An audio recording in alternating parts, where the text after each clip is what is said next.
So good morning, everyone. Welcome to the second webinar of TOSB and Arka Leadership, Leaders Connect.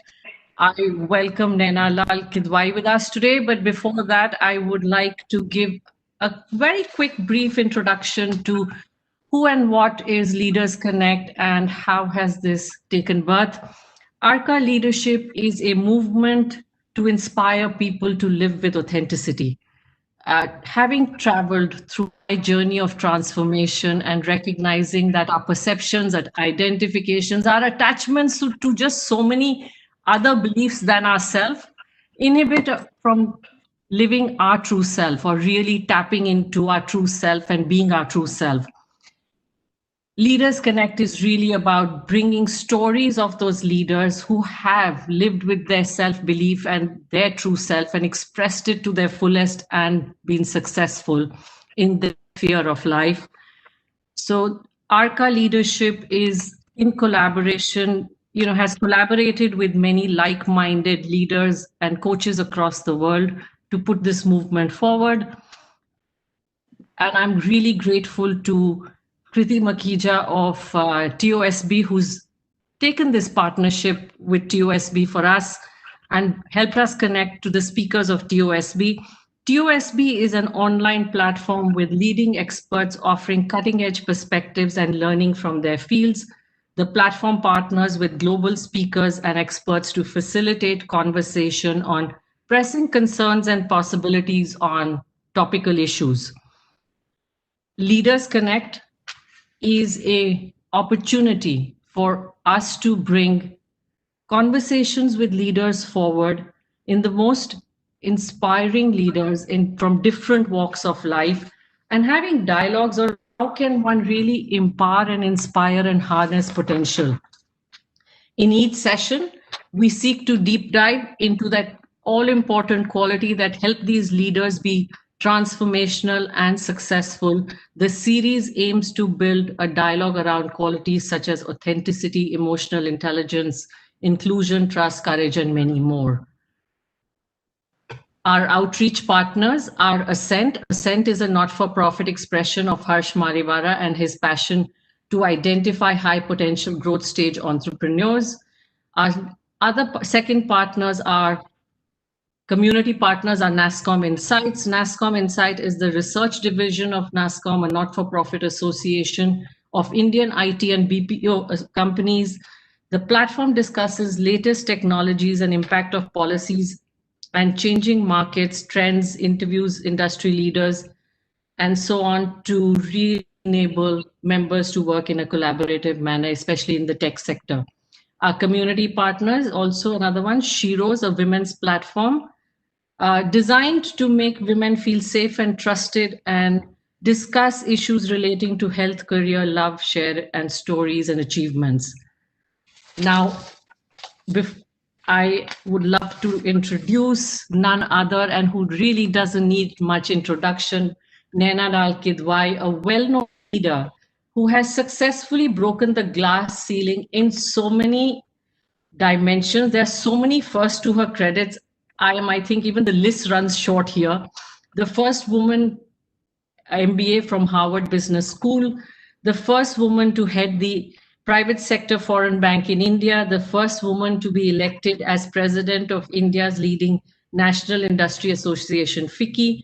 She brings her experience and wisdom in many corporate world to her sessions and speaks on, as she told me, she's spoken on sanitation, she's spoken on, issues which on economy. She's very, very versatile and well versed in issues of wide ranging issues between finance, economy, sanitation, and issues that are close to her heart, as well as women leadership. Over Naina's professional journey, she has led Morgan Stanley, has been an executive director on HSBC Asia Pacific and chairman of HSBC India as well, chairman advisory board of Advent, and I think I can just keep reading on the number of organizations, Lafarge Wholesale, Nestle, Max Financial Services, Cipla, and so on. Repeatedly listed as amongst the most powerful women in business and recipient of several awards, including the Padma Shri for her contribution to trade and industry. We couldn't have been more privileged to have Naina with us today. She has also, with all her busy schedule, taken time to author 2 books and put her wisdom together in 30 Women Empower Their Voices and Stories and Survive or Sink, an action agenda for sanitation, water pollution, and green finance. So over to you, Naina. I think we need to take a pause and really get into the conversation here. I could go on about you. Uh, Looking at where you are today from your space of all the learnings that you come with, what entrepreneurs and leaders are grappling most with is how to handle the leadership in crisis today and how to thrive rather than just survive. What are some words of wisdom that you could share with for us here? Yeah. So, Ashu, let me just start by thanking you for that very generous introduction and congratulations to you for all the books you've written on very important subjects to do with empowerment. Uh, I'm also delighted to do this on a platform with the Outstanding Speakers Bureau, TUSB, who actually handle my speaking engagements for me, which is always a tough one to juggle. But here I am, and on the topic that you have asked me to comment on, uh, I think we are in very unusual times. And for all of us, whether leaders or employees or individuals coping in today's world, we are finding our way. And in fact, I was listening into an interview of some of the global leaders in the tech sector, the Satya Nadellas, etc., of the world. And that was their take too on these times, that we don't yet have the answers, and the answers are unfolding even as we move. So, in times of such unusual change and continuous change, what is it about our leadership style or us as individuals that helps us stay on course, that anchors us, that helps us weather this time? And there's a Harvard Business School conversation, which I was a part of, where if you think of the traits that get mentioned through that conversation, resilience. So, resilience is the ability to just stay the course, come back with strength, ensure that that self belief, the ability to reach into one's inner resources, enables one to just be there and not fall down and fall away.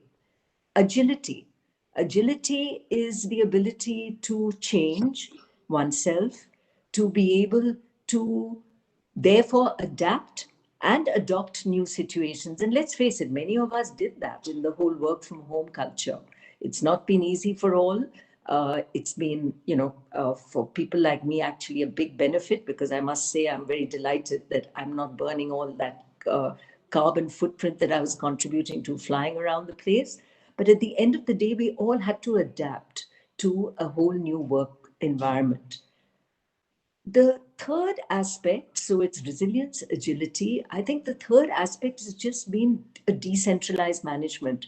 Over time, many of us in companies have got more and more centralized. And in fact, technology drove that centralization. It was easy to take decisions at the center and then disseminate it as technology requires.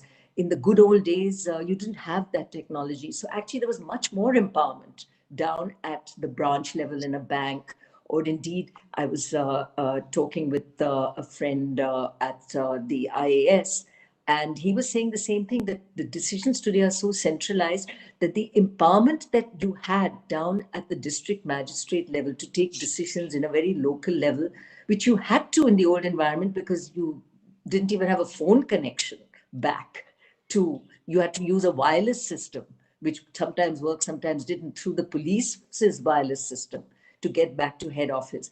You took decisions in a very empowered way, which was very local and maybe far better suited to that local environment than we have today. So the decentralized management pushes power back to the edges is quite important in this environment. And I think good, because it allows all of us to, again, think for ourselves and make the decisions in a way that help the organization, help the people around us, are far more connected with our teams, to do it with a sense of compassion and love and care and understanding the local issues and indeed problems as they exist.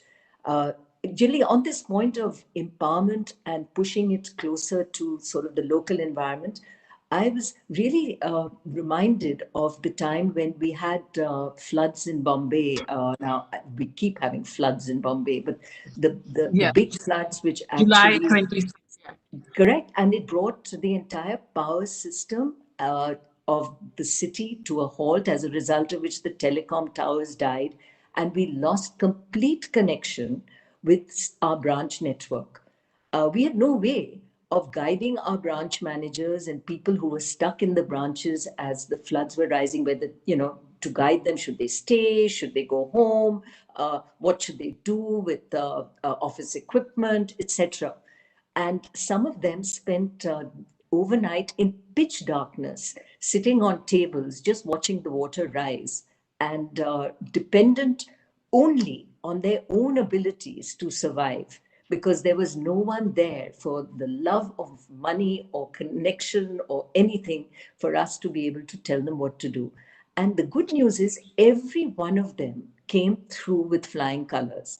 So, with the right training, the right education, the right empathy, the right desire to lead their teams and do the right thing by their people, each of our teams, each of our people took the right decision. And you see this as a repeat story. There are great examples, and it's a Harvard Business School case of what happened at the Taj Hotel at the time of the terrorist attacks, and how Correct. staff responded there.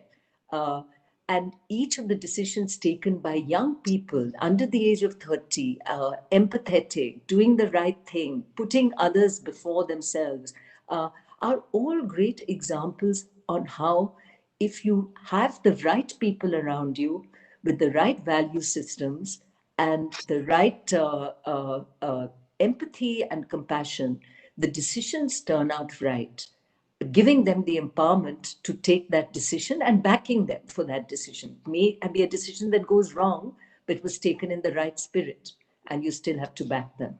So, a long answer to your question, but I think really that's where I come in: resilience, agility, decentralized management, and enabling the empowerment at the individual level.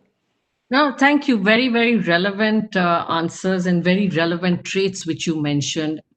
And what stands out among in all of that is the right training and empathy, or to do the right thing. It's really about, because in a very large organization, like you talked about, how things at the branch level have to be at some point let go.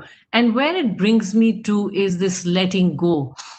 There are leaders who feel empowered. I mean, any empowerment starts at the leadership level, because it's only from self empowerment can the empowerment really trickle down. I have seen leaders who often hesitate or are holding on to that need to be in power, need to be in control, the one taking decisions and everything.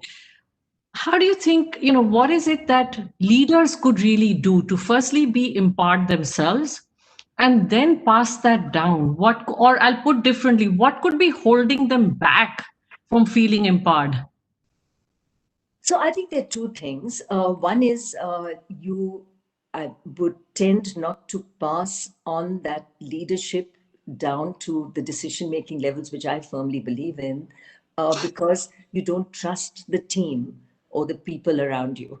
And that, I think, is a fundamental weakness both of the leader and possibly of the team. So it's very important that that trust and faith in the ability and the quality of the team is established. As a leader, I can learn as much, if not more, from my team, because I'm not an expert in everything.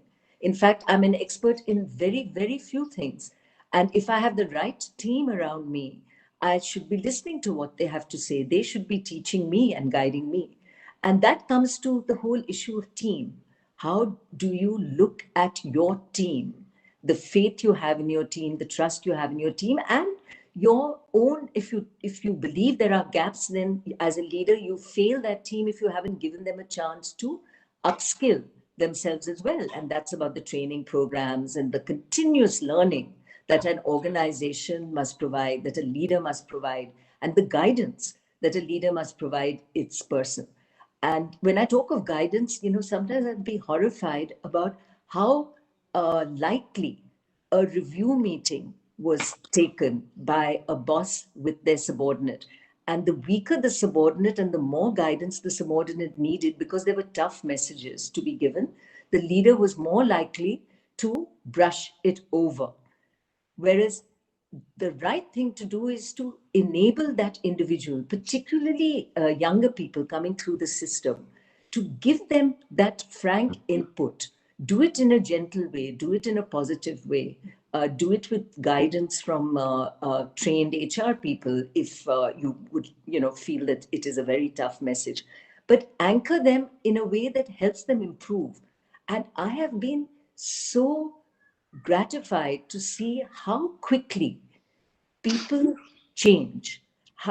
Sometimes they're angry when and they fight back to say, no, you have it wrong. But most times they take the feedback. And in any case, if you can give them the right coach, the right mentors, the right support, or change the role, if they are a square peg in a round hole, to enable them to move on playing to their strengths.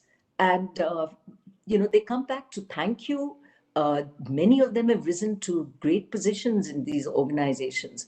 And I think that guidance, that mentoring becomes so important at every stage of one's career, because we can all go wrong somewhere. And there's no point having someone hold it against you and not tell you, so that you can't amend and change what was an issue to start with. So I think it's about team. It's also about collaboration, because as a team, you only work if you recognize that you have to collaborate and work together. And I think that is a feature in today's world, which is very important, again, for us to recognize that we all need each other and we're Yeah. only as strong as the team that we represent. The very powerful messages of we are only as strong as the team we represent. And, can I for a moment digress to ask, you must have had moments of what is the right thing to do? How do I do this? How do I empower the team? Who have been some of your influencing mentors? Yeah. Well, there are two questions there. So one is always in situations where you question yourself on, what is the right answer. In the working world, one is thrown in the deep end all the time. Uh, So I it's think not just sometimes, it's all the time. all the time, the problem will hit you when you least expect it. I mean, coming back to the same terrorist attacks in the Bombay hotels, and I Yeah. was CEO of HSBC at the time, and we had 32 people stuck in the two hotels, the Oberoi and the Taj. And now I'm sitting there as CEO. I've never been in a situation like this before. People are looking to me to take decisions which I'm absolutely incapable of understanding and taking, because heavens, do you tell someone to run out of a room or stay there? It's a question of life and death, and in a space which I am not equipped to make those answers, right? So you do the best you can, you stretch yourself. I reached out to every connection I had in the police so that we could get the right advice as to what to do. Our own security team sitting around the world, guiding, advising. And ultimately, we 24-hour vigils, call centers operating, so that anyone who called in, particularly for those who were locked into these rooms, that they always had a hand keeping a connection going with them every hour. But we were just thinking on our feet, and we was a team which I assembled from the group around me, and some of the expertise that was available to us from outside, guiding us. And so it wasn't me leading, it was a team effort where the best advice we could get in the circumstances was provided to us. And thankfully, as a result, we got every one of our employees out and God alone knows that it gave one, you know, a lot of sleepless nights, because it was 3 days and nights Yeah. before we knew that everyone was safe.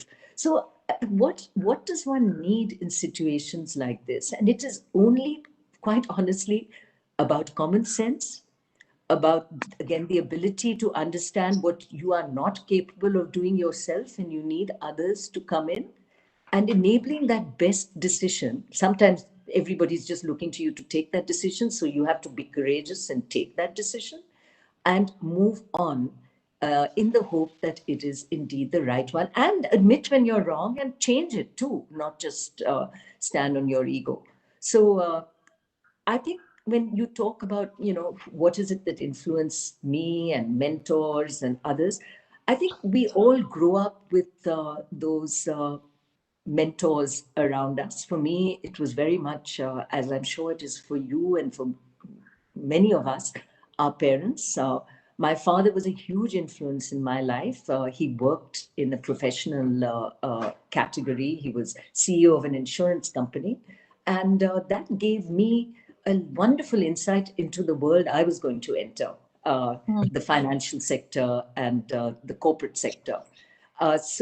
And he was a great fallback to me because he always understood the issues that I went back to him for. So I was very fortunate to have in house one of the most amazing and trusted individuals who was actually a mentor to many, many people, but was certainly my most favored mentor. But you pick up mentors all through your career. Yeah.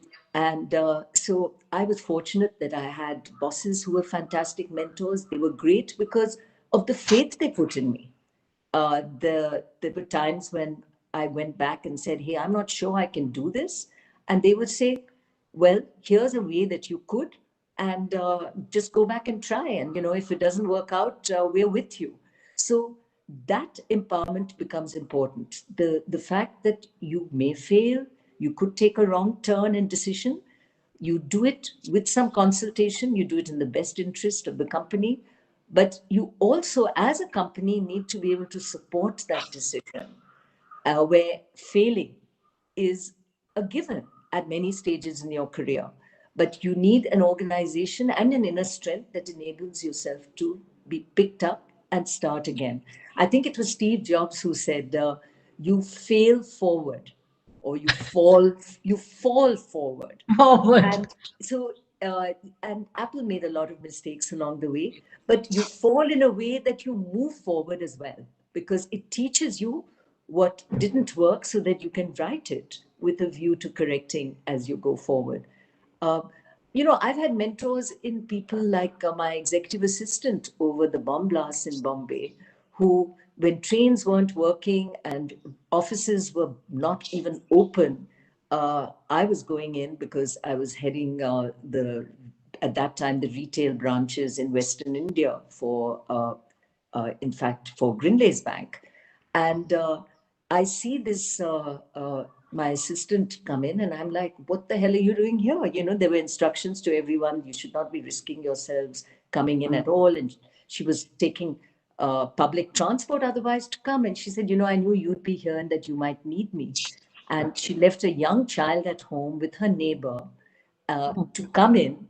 And when you came into these environments, you were never sure how you were going to get back, because you didn't know where the next bit of problem was going to arise. Uh, and to me, that was a lesson. Was like, who am I to even think twice about coming in to lead my team in this effort, when she has seen her role in this way? And the guidance you get is, my gosh, I mean, this is the nature of work and how people feel about what their responsibilities are. So every one of these becomes a lesson for the future and makes you question why your level isn't as high as that level which someone else has set themselves.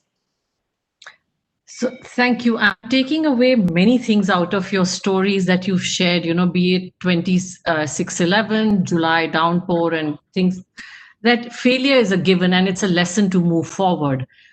Any leader really needs the vulnerability and humility to reach out to experts and always look around for inspirations, be open to inspiration, and above all, pick mentors as they go along. It's not a, because it's no leader knows all the answers, and that's the humility one needs to live with. Because yes, and to even accept that you have to sometimes bite the bullet, take the decision, and live with it. So it is many things all rolled in one. And entrepreneurs today are, I hope they're taking all these messages with them, especially when many are struggling with a need for a toss up between, like one says, the stability and the profitability, and how to manage people, how to manage livelihood, how to keep lives safe. So it's the same struggle which you've seen through your times. Of course, this is a much more global struggle. Any other, you think, way that leaders can, you've talked about self empowerment, you've talked about self belief. Any one tip that they could do differently that leaders may not be doing today to really feel okay with this whole pandemic and the economic crisis? It's not just a health or other, it's an economic crisis one could go to through. Yeah, so Ashi, you ask a great question because, for anyone managing through this crisis, of course, you have to look at the business continuity through technology, cash, liquidity, all of that. But the one thing which maybe in that whole chaos of managing, which we can forget, is the values and humanism that is required.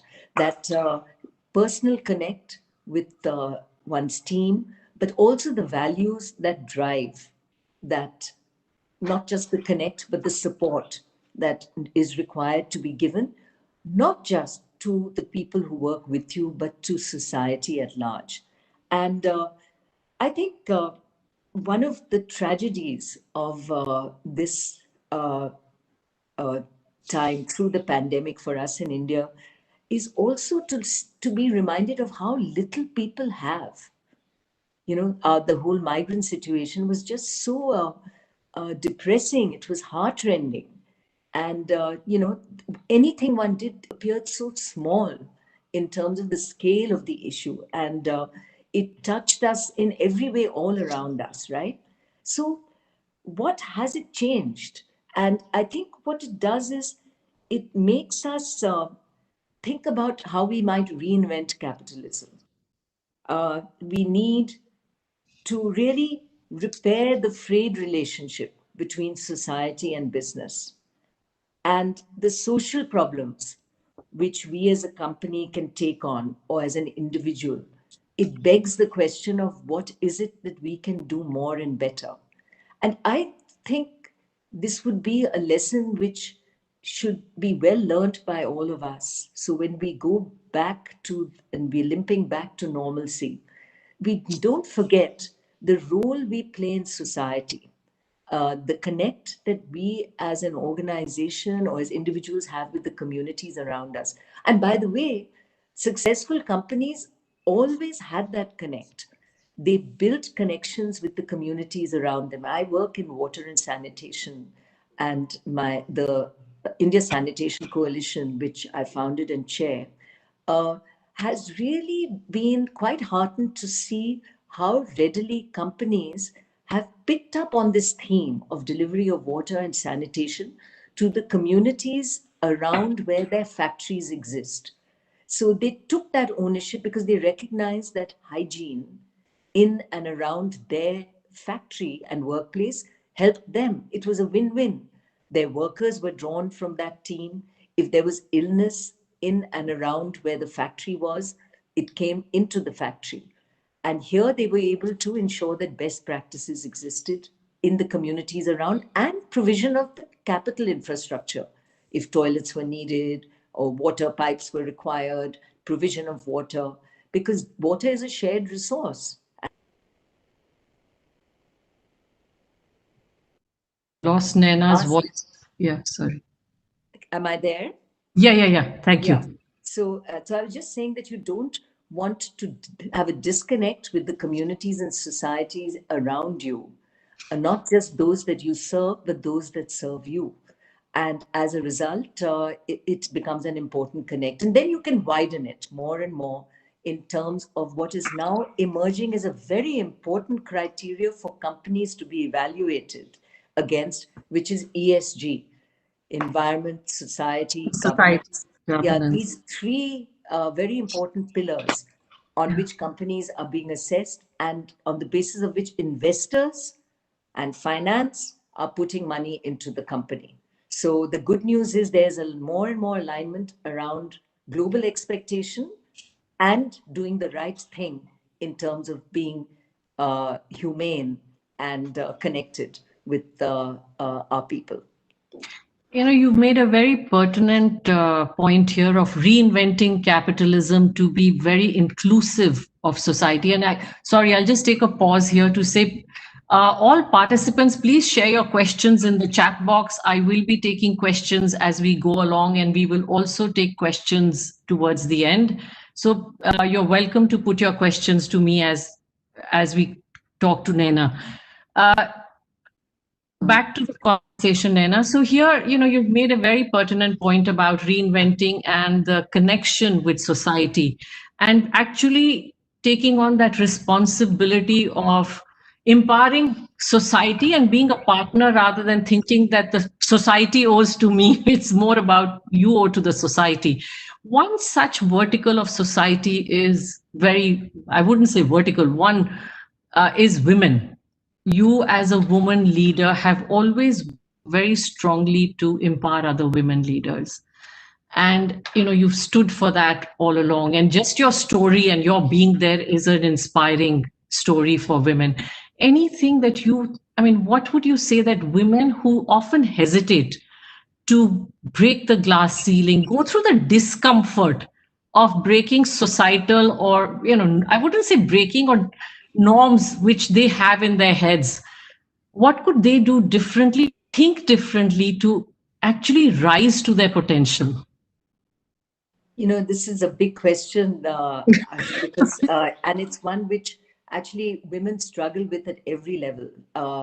There is the whole issue of work-life balance, and the life part of it comes with the strictures society places on us. The need to be a dutiful wife, mother, you know, daughter-in-law, and by the time you finish with that long list of duties, you know, do you really have time left to work? And COVID and work from home has thrown this up. There are a couple of surveys which UN and FICCI had done, which have shown that women are having a tough time juggling kids at home because they're schooling them for obvious reasons from home, having to run kitchens and cook because staff was not permitted in because of COVID, husbands working from home, and all happening in small spaces. That, in fact, contrary to what I would have initially thought, that, you know, here's a blessing where you've got flexi hours and the ability to work from home, which is something I actually struggled to put into the organization as a bonus, actually can work against you as a woman in situations such as this. So for that, we need society to come forward and recognize that the work and job that the woman does is as important as the husband and others in there, and everybody needs to just make sure that they are helping and providing. I think this change will be a while in coming. I had seen an India Today survey which said that 70% of those interviewed believe women were good to be in the workplace, right? Oh, Yeah, so that's good. There was full yeah, support, so that's a full big change. support. Yeah. However, uh, over, I think it was like about the same percentage, 67%, that said that the woman needed that to be there to look after the children. So, so the dichotomy there is we don't have a problem if you work, provided you're doing everything else. And I Yeah. think that's that equation. So if you ask anyone, they'll say, yes, great, women in the workplace. We love the fact that she's going to work, earning for the family and, you know, what she brings back. And we totally recognize that our children benefit from the fact that she's well educated, etc. However, that has to be the thing that comes in at the end. And that's the society change which I think is very important for us to recognize. And the Western world is changing. Uh, we see the rules in organizations changing with paternity leave, and you see pictures in Scandinavia of husbands wheeling the kids' prams during weekdays because their wives are at work. We're still a distance from that, and I'm hoping that we can get there very, very soon. But I think it is going to require society changes in many ways. And for us as women, the work life balance issue as we cope with this, I mean, I always like to equate this with crystal balls. And I refer to this in my book as well in terms of the crystal ball, which is work. It's crystal, so you don't want it to fall down and shatter. So you have to keep it in the air, even while you keep your second crystal ball, which is your family, your home ball, in the air. So those two balls are very important to juggle. And the third ball is the me ball. And that I have treated more like a rubber ball. I have women who've come back to me and told me that for them, that too is a crystal ball. So each has to manage how you think best. I treat it as a rubber ball because I feel fine. I love music. I love doing certain things. Like, that my me time is something I can let drop. It is a rubber ball, so it won't break. It'll lie there till I pick it up again. And so that, I guess, I won't call it a sacrifice, but it is the thing that gives me the ability to juggle at least the two crystal balls that are important to me, which are the work and family balls. Yeah, so I think it's really about prioritizing. But what if, here it reminds me of this very recent, actually, Supreme Court judgment, which said that women at home deserve equal, it's considered as equal pay. You're earning as much as your husband by virtue of being a homemaker. And I think it was one of the most empowering decisions that has been announced, recently. The other thing I often hear women who are actually appear very strong, they find it the hardest to say no at home. Yeah. And I hope more of them sometimes learn to say the no and have more crystal balls in the air than just one crystal ball. Ashu, there's another aspect here, which is I don't know if we spend enough energy and time building our support systems. And by support system, it's every institution, the most important one being the mother-in-law. I was very struck by the book I put together on women in power, which were basically CEOs. How many of them had actually relied not so much on their mothers, but on their mothers-in-law for leaving their children and taking care of their kids. And often, the mother-in-law actually living in with them because they were in the same home, and the advantages that that brought. So to actually have on-site, and some of that support systems were around those that had gone off to study, actually had like a Stanford professor babysit the kids, neighbors, friends, family. It's about support systems we create. And it's really important to be nice to everyone around us to make sure that we can have that support system working for us. So when you say no, you have to say it really nicely so that you don't create an enemy for life. It is no, so it really trusted lieutenants, and I think it's like a mirroring of what you're creating at office is your trusted lieutenants and Correct. relationships and connections. You're really creating the same at home, trusted Correct. lieutenants and connections. Correct. What is that team? Yeah. Yeah. I have a question here from Parth Karwat, who's saying how to deal with employees who have been with organizations since the start, are extremely experienced, but becoming complacent and inefficient and in the comfort zone since their position will remain due to long experience and loyalty. How does one deal with such employees? Anything on that?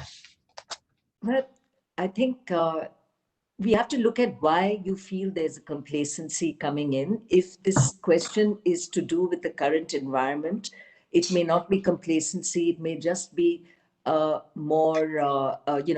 people have just found it harder to adjust to this new normal of working from home and technology.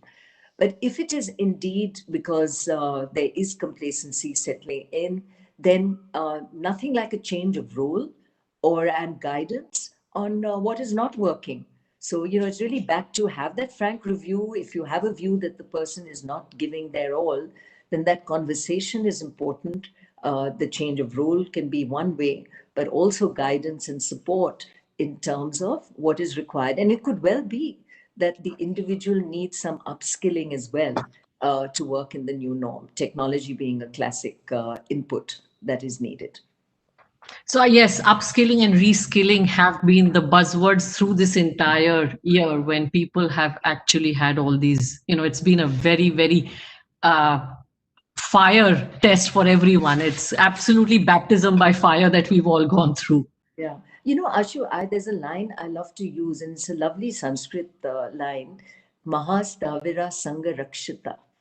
And what that means is to know what we do not know is the start of knowledge. And I think for many of us, we don't realize how far we've gone on sort of old learning without relearning what is actually needed. So helping individuals and ourselves also, each for one of us, to recognize what we do not know is very, very important on this journey. And then what happens, unfortunately, is we wait for the organization to feed us that learning. So someone in an HR department develops fancy little e-learning things, and you have to tick the box that you've done those lessons, but those may not be the very learnings that are suited to you. They're sort of wide organizational learning packages. So to recognize what we need, and then maybe if one cannot do it for oneself, even asking the organization about how they can support us and show us the way becomes a whole way to help us in our career planning.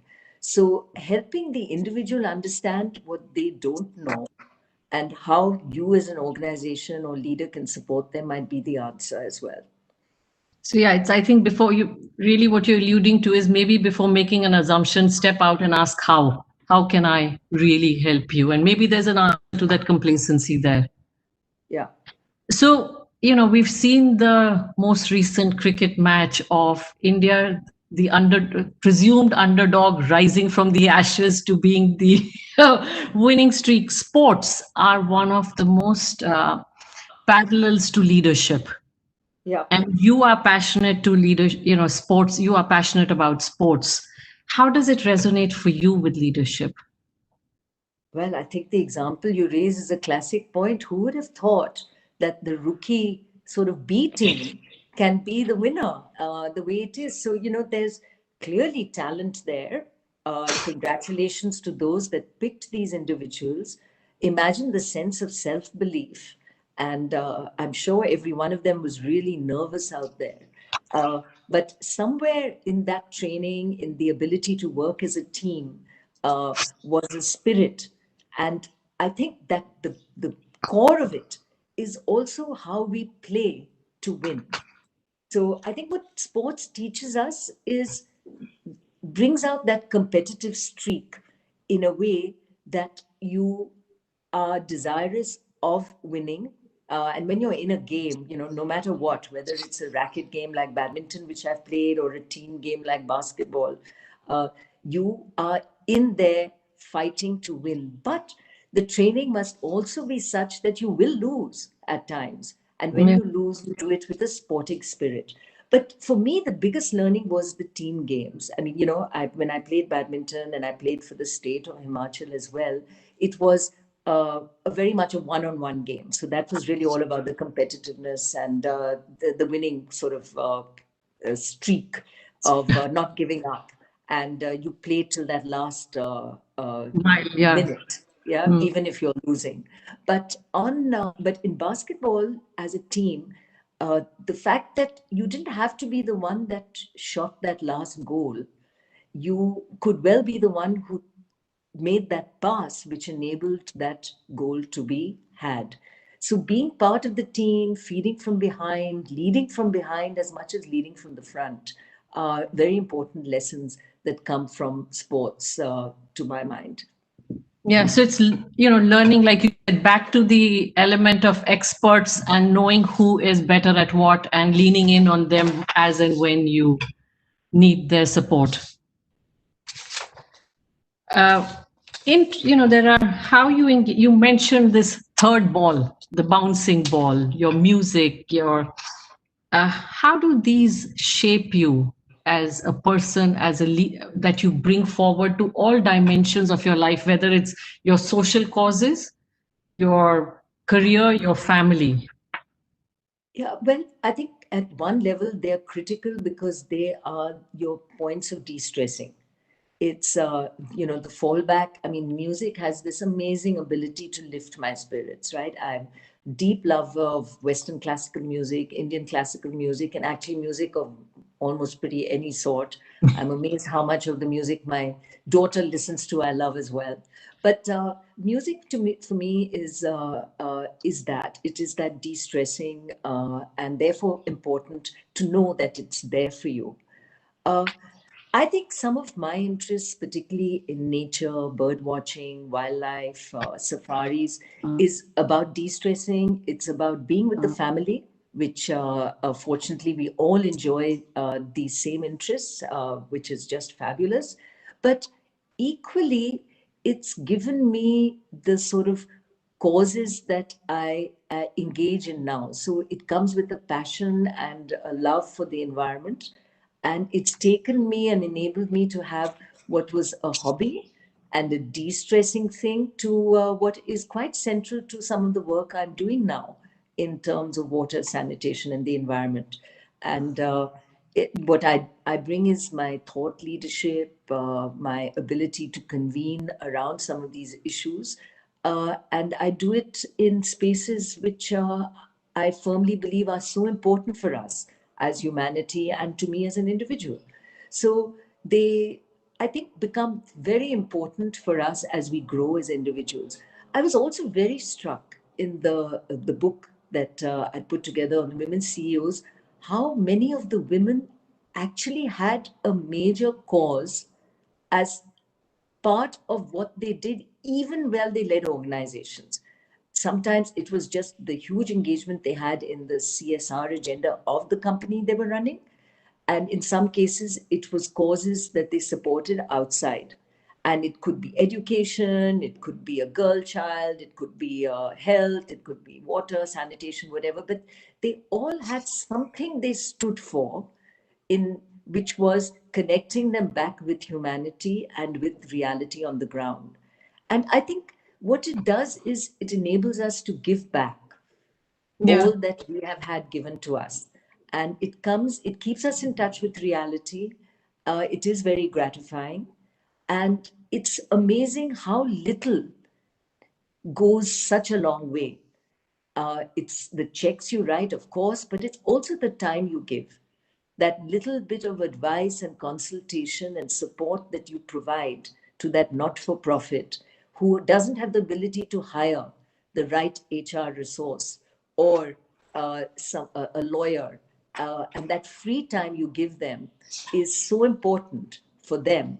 And it's so little of your time that you can give in every way your own time, your own energies, your money, and it goes such a long way. Very, very true. Very well said. How it all just blends and marries and forms its own way towards giving back. I have, Naina, three questions which from the audience, and I'll start taking those now. I have a question from Nupur. What have been your biggest enablers for success? Oh, yeah, yeah. I think, if I look back at the very start, and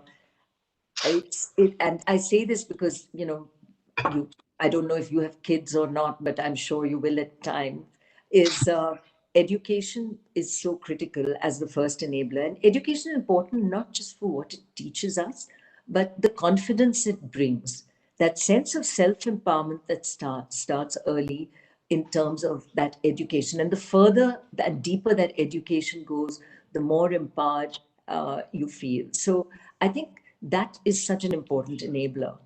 Uh, from that self confidence and self empowerment comes the next level. Because I thought about it, and I think what begins to happen is it sets you up for success. So it isn't just education, being in the right environment, having the right support systems, all of that being there for you sets you up for success. And then success begets success. So you have to get onto that cycle and treadmill where you're in your comfort zone, where you can succeed so that when you fail, it doesn't get you down. And that's the resilience point that then comes in. That as long as you're succeeding more than you're failing, you continue on a journey. And the resilience and agility you must have to pivot, to change, to fight back, to jump back into the fray is then the inner strengths that you have. I think to recognize early enough as an enabler, if you're not in the right ecosystem, and by ecosystem, I mean all of this support. If it's coming from or not coming from home, you have to do something about it. If it's not coming from your office, you need to do something about it.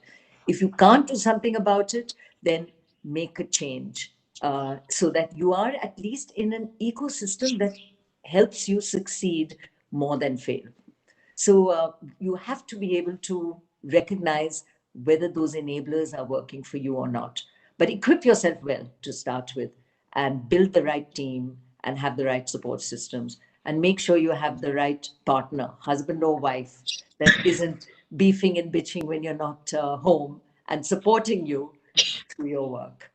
So, yeah, I guess it's about dealing with the sabotagers and moving away from them and really empowering yourself constantly, looking for ways to empower yourself. Yeah. Uh, Ashu, you have such a way with words. I love the way you summarize. Thank you. Thank you. Comes with my years of professional experience, I guess. I have the next question from Danish is how can one deal with emotional turmoil which has been created due to job loss, a very prevalent scenario right now?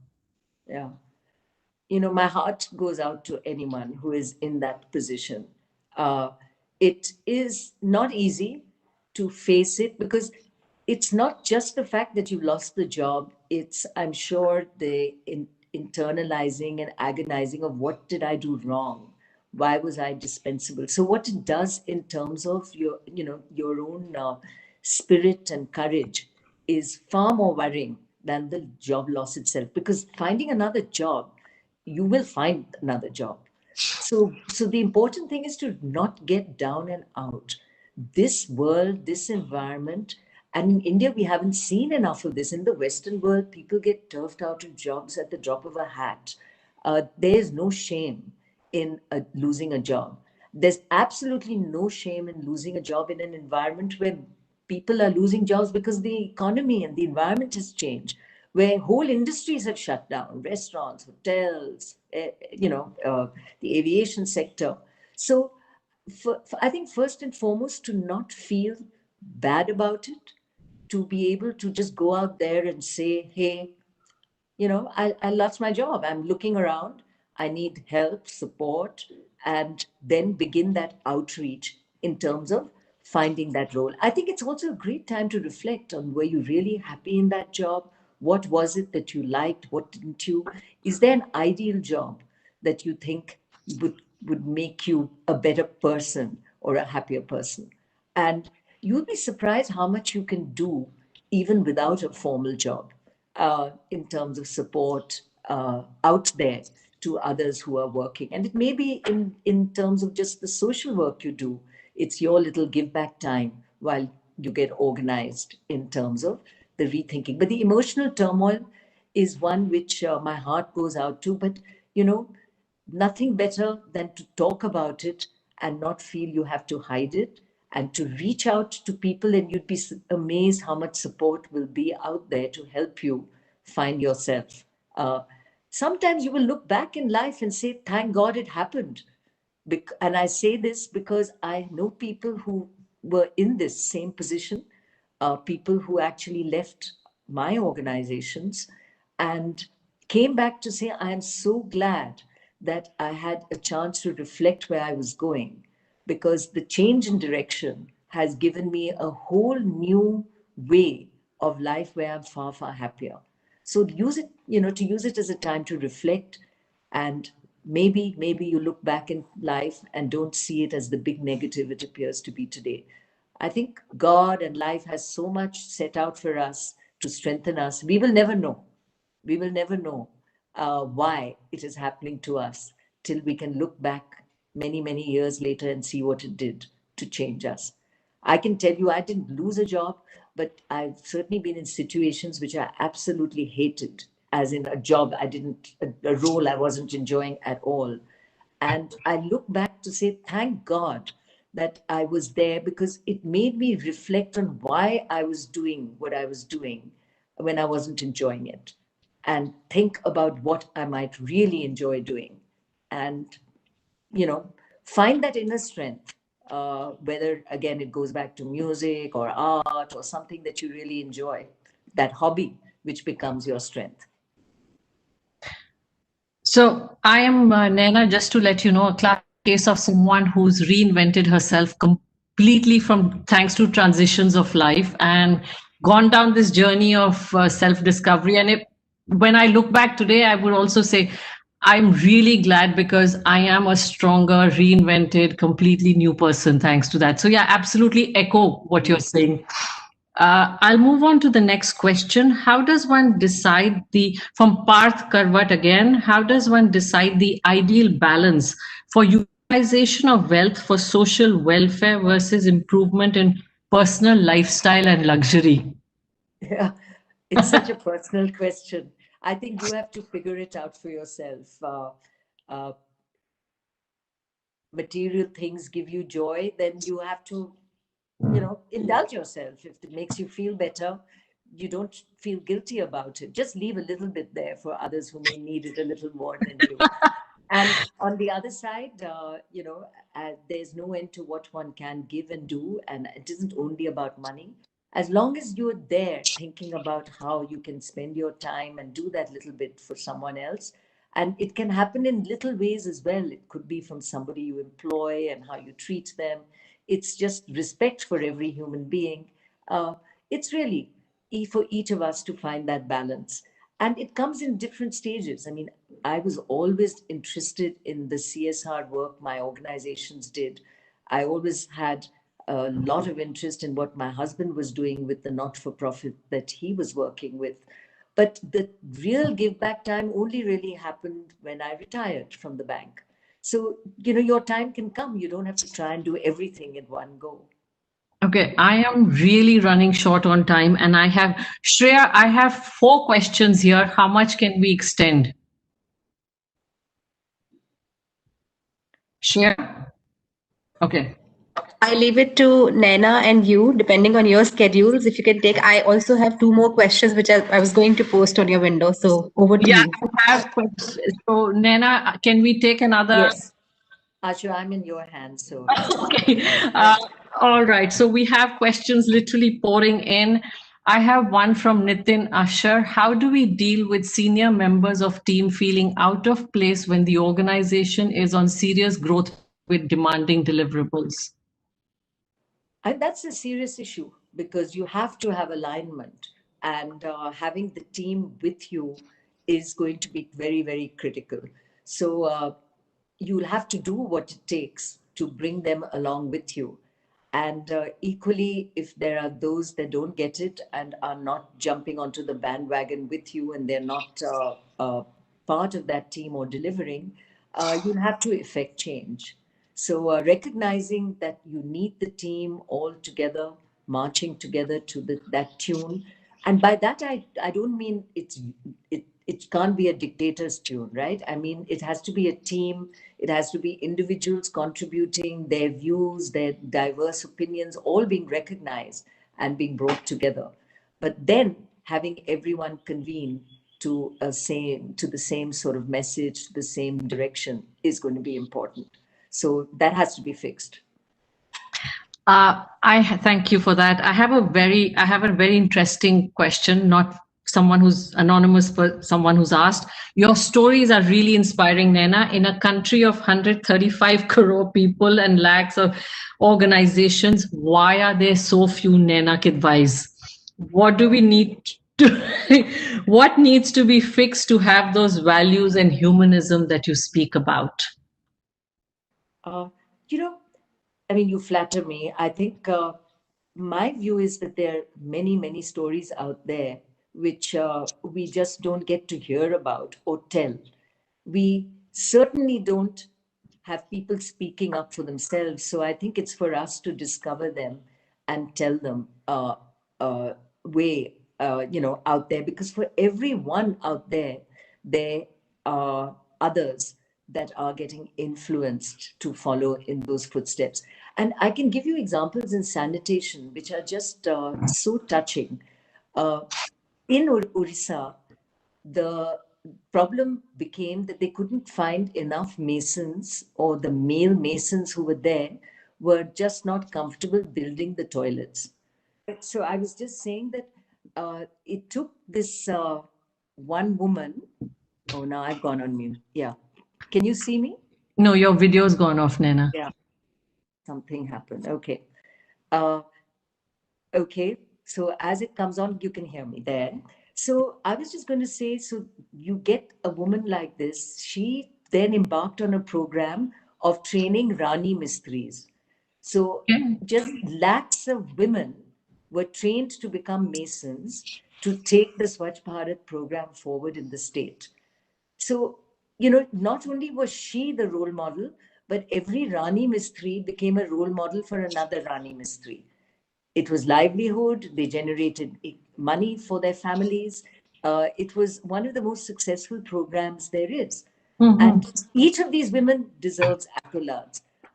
Organizations like SEVA, the Self-Employed Women's Association, which Ela Bhatt started, is full of stories of amazing women that have risen from very underprivileged spaces to actually be leaders in their village environments.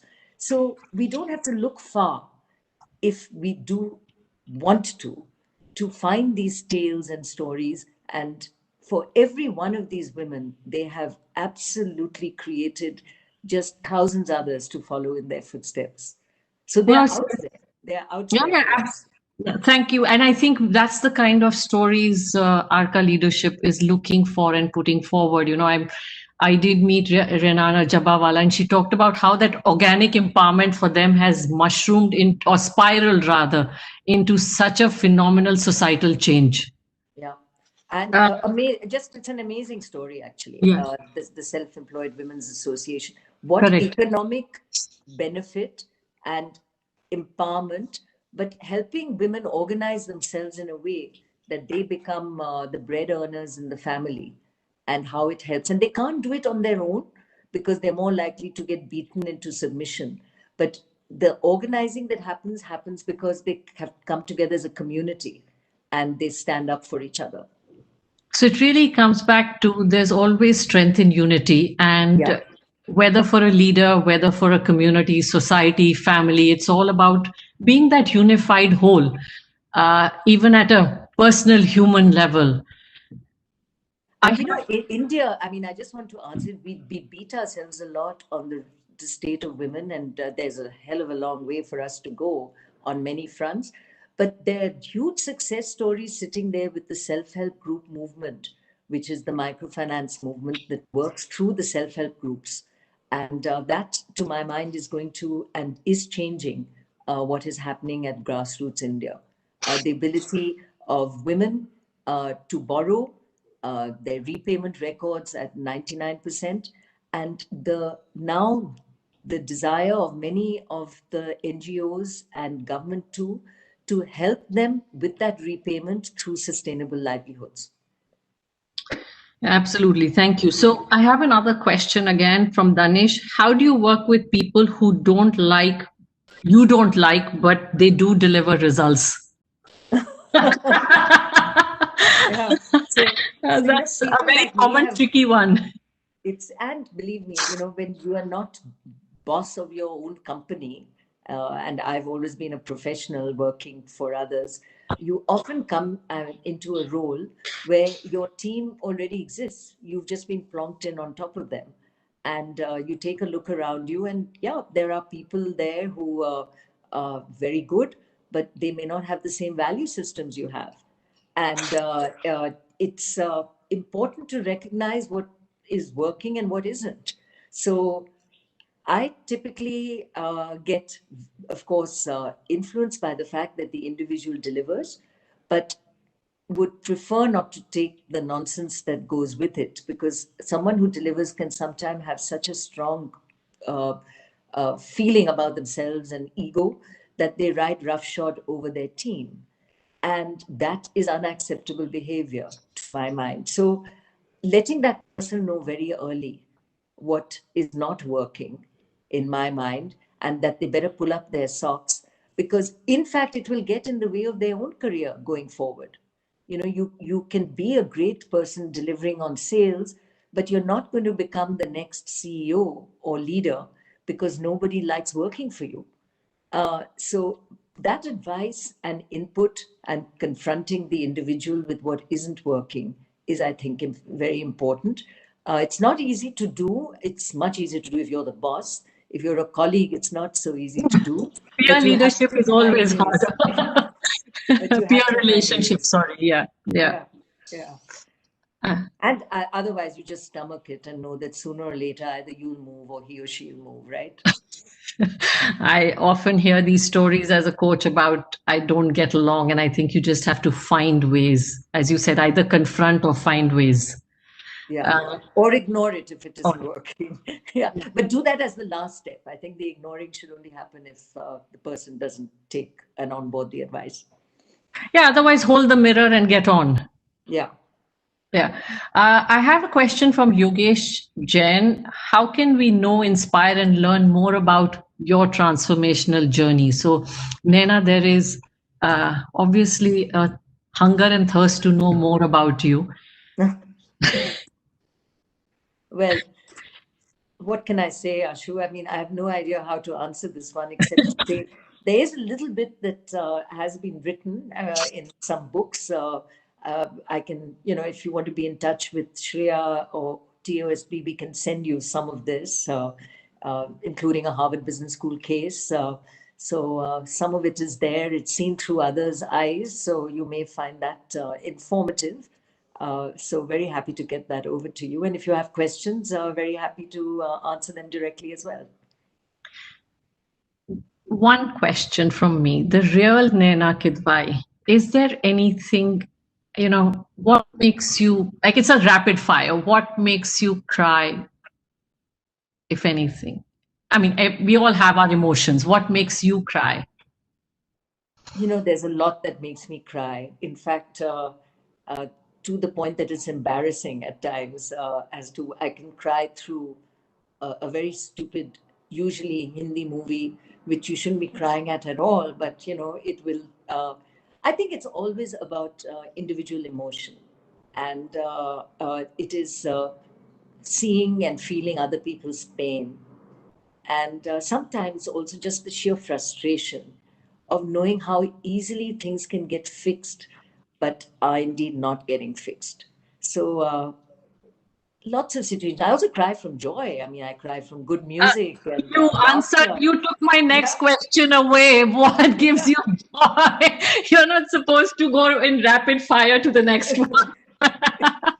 Anyway, what gives you joy?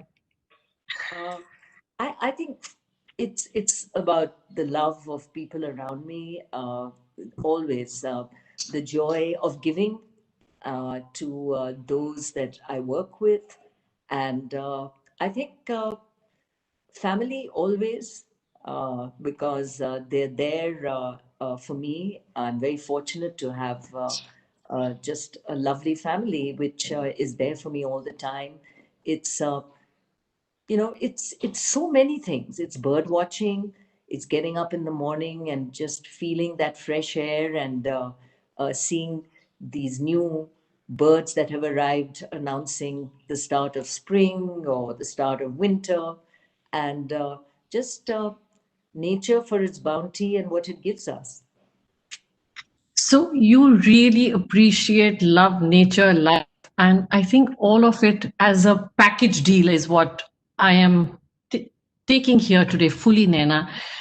We are over the 1 hour, and unfortunately, I will have to come to the close of the session. If I had one word or one thought that you would like to leave us with before I say bye to you on this one? Well, just live life to its fullest, as if there's no tomorrow. And I think if one can do that, you enjoy every moment for what it is. You don't spend all your time planning for your future or having your ambitions take over in a way that makes you unhappy, that you haven't got what you want. Just enjoy every moment for what it is, because you don't know when it gets taken away. And this year has been really testimony of that for all of us. Yeah, absolutely. Absolutely. Now, so on that beautiful note of live life to the fullest, I would like to close this session and say thank you very much, and making time for Leaders Connect and for all of us who were here today to listen to your stories, your experiences, and words of wisdom that have come, with all the years that you've put into your life. So thank you very much for that. Yeah, thank you, Ashu. We should all be reading your book, so make sure that you get that over to us. Thank you very much. I will. Your 4 books. Thank you. I will. Bye. Thank you so much Bye. for that. Thank you. Bye-bye.